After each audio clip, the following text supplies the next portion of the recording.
नमस्कार दोस्तों, आप सभी का स्वागत है आपके अपने YouTube channel Kuchaman online classes पर।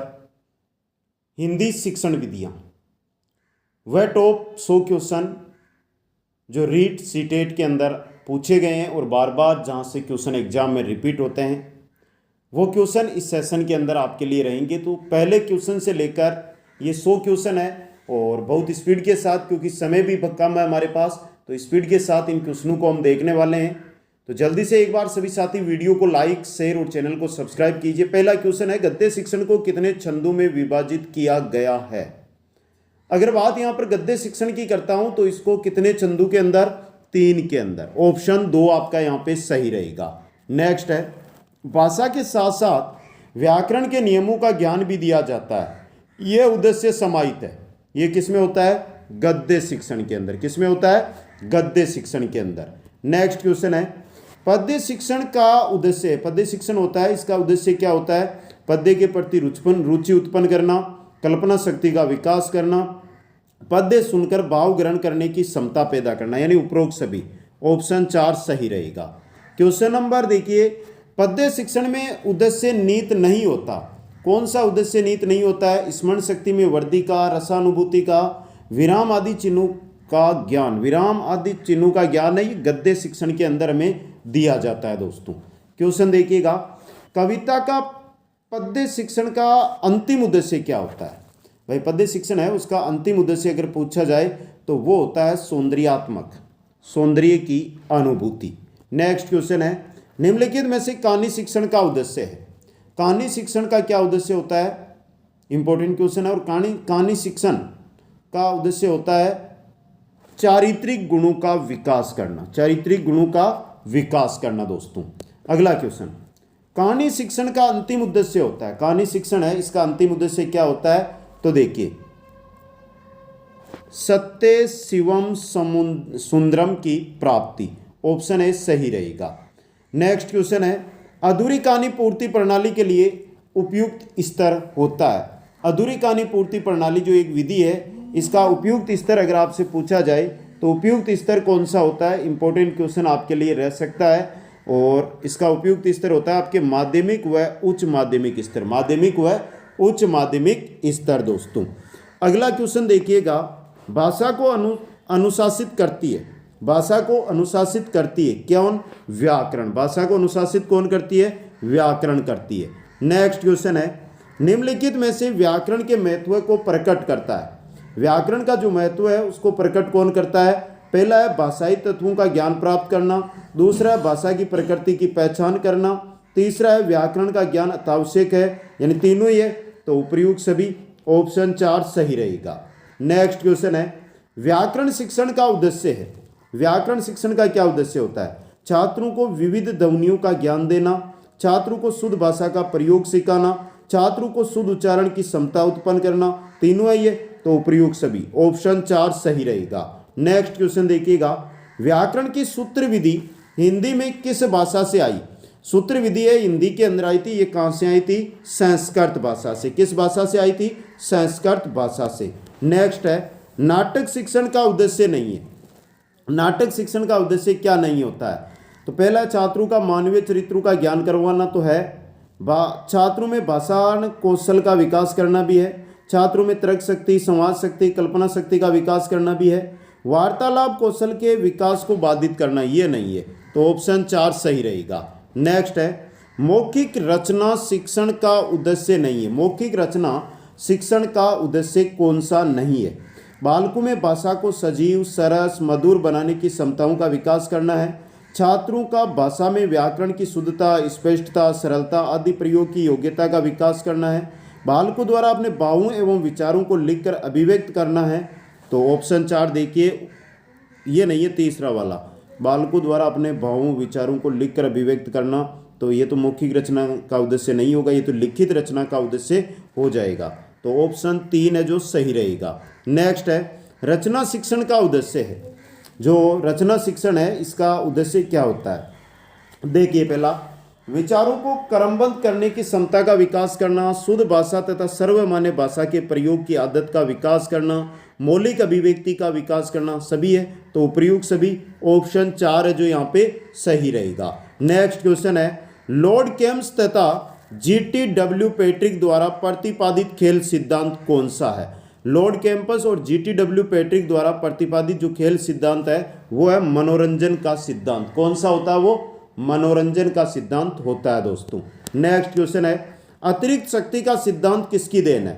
अतिरिक्त शक्ति का सिद्धांत है ये किसकी देन है? तो ये सीलर व स्पेंसर दोनों की, यानी उपयुक्त दोनों। ऑप्शन 3 सही रहेगा। नेक्स्ट क्वेश्चन में चलिए, अगला क्वेश्चन है, बालकों में व्याप्त संवेगात्मक, ध्यान से पढ़िएगा, बालकों में व्याप्त संवेगात्मक तनाव व द्वंद्व को यदि खेल के माध्यम से दूर किया जाता है तो वह सिद्धांत कहलाता है। वह सिद्धांत क्या कहलाता है? मनोरंजन का सिद्धांत कहलाता है। नेक्स्ट है, लिखित अभिव्यक्ति। क्वेश्चन को ध्यान से देख लेना भाई, क्वेश्चन अच्छा है एग्जाम की दृष्टि से और इम्पोर्टेंट भी बन सकता है आपके लिए। ये लिखित अभिव्यक्ति विकास के लिए सर्वाधिक उपयुक्त होगा। क्या होगा दोस्तों? लिखित अभिव्यक्ति विकास के लिए तो वो होगा निबंध लिखना। क्या होगा? निबंध लिखना। तो 3 नंबर ऑप्शन आपका सही रहेगा। नेक्स्ट क्वेश्चन है, छात्रों को सर्वाधिक अर्थग्रहण होता है। छात्रों का सर्वाधिक अर्थग्रहण होता है वो होता है मौन वाचन के समय। किसके समय? मौन वाचन के समय सर्वाधिक अर्थग्रहण होता है दोस्तों। नेक्स्ट क्वेश्चन है, हिंदी भाषा को शासन कार्य में प्रयोग करने की घोषणा कब की गई थी? जो हिंदी भाषा है इसको शासन कार्य में अगर आपको प्रयोग करना है तो इसकी घोषणा है वो कब की गई थी? 26 जनवरी 1965 को। कब की गई थी? 26 जनवरी 1965 को घोषणा इसकी है जो की गई थी दोस्तों। तो ये क्वेश्चन भी आपके लिए इंपॉर्टेंट है। अगला क्वेश्चन है, पद्य शिक्षण में रुचि उत्पन्न करने का साधन है।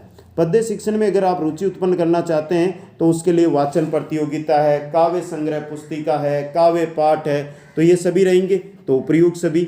ऑप्शन 4 आपका सही रहेगा। नेक्स्ट है, पद्य शिक्षण में रुचि उत्पन्न करने का साधन नहीं है। क्या नहीं है?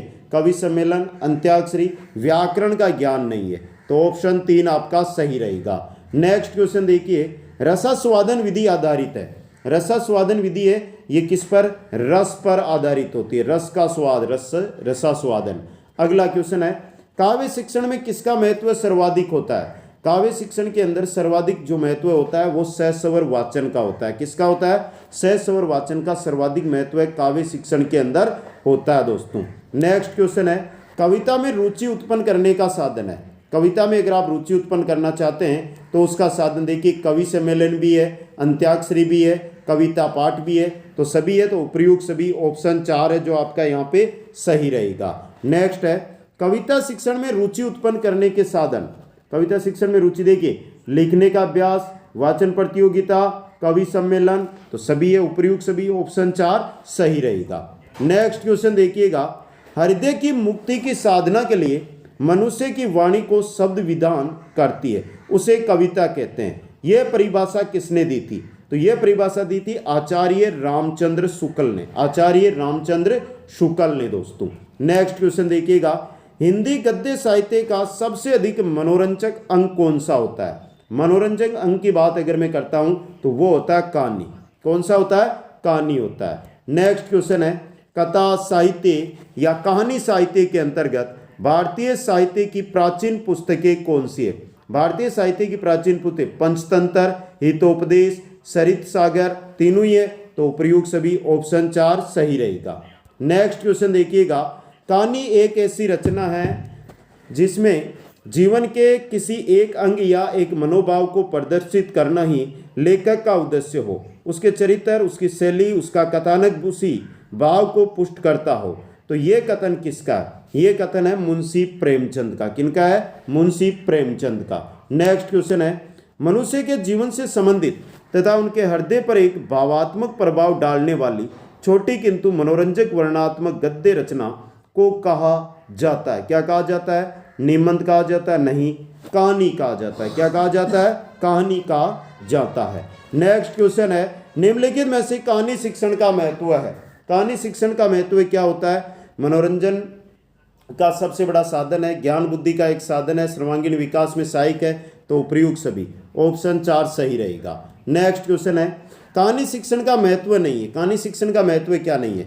अर्थग्रहण, अभिव्यक्ति एवं सृजनात्मकता का विकास तो है भाई। सौंदर्य अनुभूति व भावानुभूति कराने में सहायक है। मनोरंजन में सहायक होती है, बाधक नहीं होती है ये।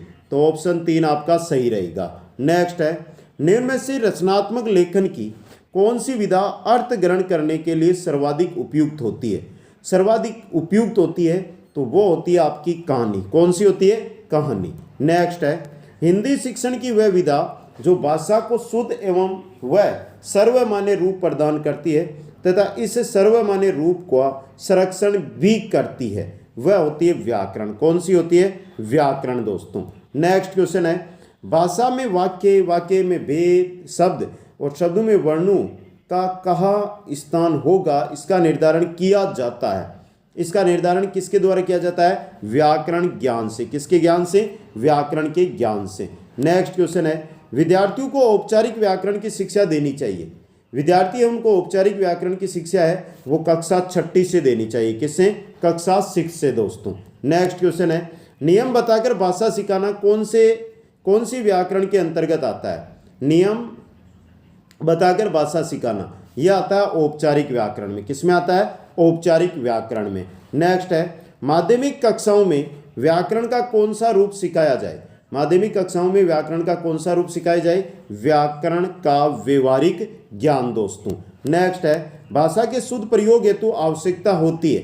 भाषा के शुद्ध प्रयोग हेतु किसकी आवश्यकता होती है? तो व्याकरण शिक्षण की। व्याकरण शिक्षण की आवश्यकता होती है। नेक्स्ट है, व्याकरण की शिक्षा कब आरंभ कब करना चाहिए?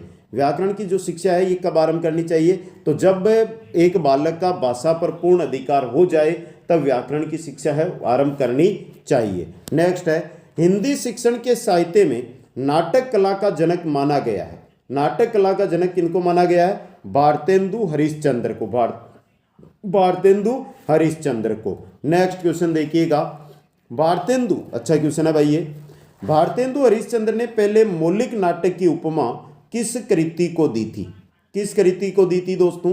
तो वो दी थी श्री गिरिधर दास की कृति नहुष को। गिरिधर दास की कृति थी नहुष, उसको ये जो है उपमा है जो दी गई थी दोस्तों। तो ये क्वेश्चन भी आपके लिए इंपॉर्टेंट बन सकता है। अगला क्वेश्चन देखिए, व्याकरण शिक्षण प्रणाली में किस प्रणाली को विकृत रूप में सुग्गा कहा जाता है या सुग्गा प्रणाली कहते हैं? तो वो होती है पाठ्य पुस्तक प्रणाली, जिसको सुग्गा प्रणाली के नाम से भी जाना जाता है दोस्तों। अगला क्वेश्चन है, नवीन शिक्षण पद्धतियों में प्रोजेक्ट पद्धति के व्यापक प्रयोग का श्रेय किसको है? प्रोजेक्ट पद्धति है और उसके व्यापक प्रयोग का श्रेय है ड्यूवी और किलपेट्री को। किसको है? ड्यूवी और किलपेट्री को। संपूर्ण कविता में उद्बोधन है। संपूर्ण कविता में उद्बोधन है निष्क्रियता से सक्रियता की ओर गमन हेतु। अगला क्वेश्चन है, इस विधि में अध्यापक स्वयं ही नाटक का वाचन करता है, किंतु यह वाचन वस्तुतः वाचिक अभिनय होता है और पात्रों के अनुकूल भाषा में उतार चढ़ाव आता रहता है। उपयुक्त पंक्तियां नाटक शिक्षण की कौन सी प्रणाली के लिए कही गई है? ये कही गई है आदर्श नाट्य प्रणाली के लिए। किसके लिए? आदर्श नाट्य प्रणाली के लिए। नेक्स्ट क्वेश्चन है, निम्नलिखित में से किस योजना के पश्चात प्रत्येक इकाई की शिक्षण योजना का निर्माण किया जाना चाहिए? किस योजना के पश्चात किया जाना चाहिए? तो वार्षिक योजना के पश्चात।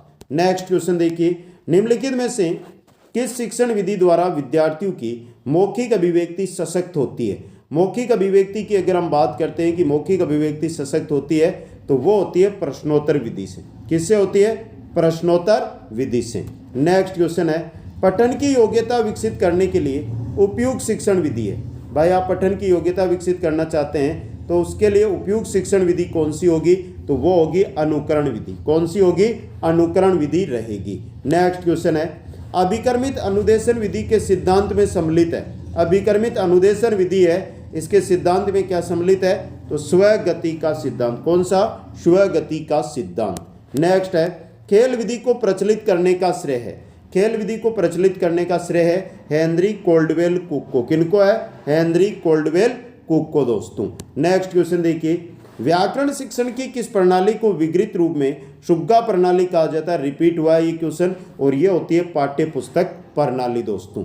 आगे देखिए, समवाय विधि उपयोगी है। समवाय विधि उपयोगी होती है किसके लिए? रचना शिक्षण में। किसमें? रचना शिक्षण में। नेक्स्ट है सूक्ष्म शिक्षण प्रणाली का प्रतिपादन किया। सूक्ष्म शिक्षण प्रणाली है, इसका प्रतिपादन किसने किया था? तो एलन और उसके सहयोगियों ने। नेक्स्ट है निर्देशित स्वाध्याय प्रणाली का सोपान नहीं है। निर्देशित स्वाध्याय प्रणाली है, इसका सोपान नहीं है, नियोजन है, लेकिन जांच इसका सोपान नहीं होता, जांच। तो ऑप्शन 2 आपका यहाँ पे सही रहेगा। नेक्स्ट है प्रस्तावना अंग्रेजी वर्णमाला के कौन से अक्षर को प्रकट करती है? प्रस्तावना की यहाँ पे मैं बात करता हूं तो प्रस्तावना करती है जेड को। नेक्स्ट क्वेश्चन है सूक्ष्म शिक्षण होता है, सूक्ष्म शिक्षण होता है, सूक्ष्म शिक्षण छोटा सा होता है, 36 मिनट का समय रहता है, अल्पकालीन शिक्षण होता है ये। नेक्स्ट क्वेश्चन है छात्रों को समास पढ़ाने में सर्वोत्तम सहायक विधि है। छात्रों को समास पढ़ाने के लिए सहायक विधि मानी जाती है, वो कौन सी मानी जाती है साथियों?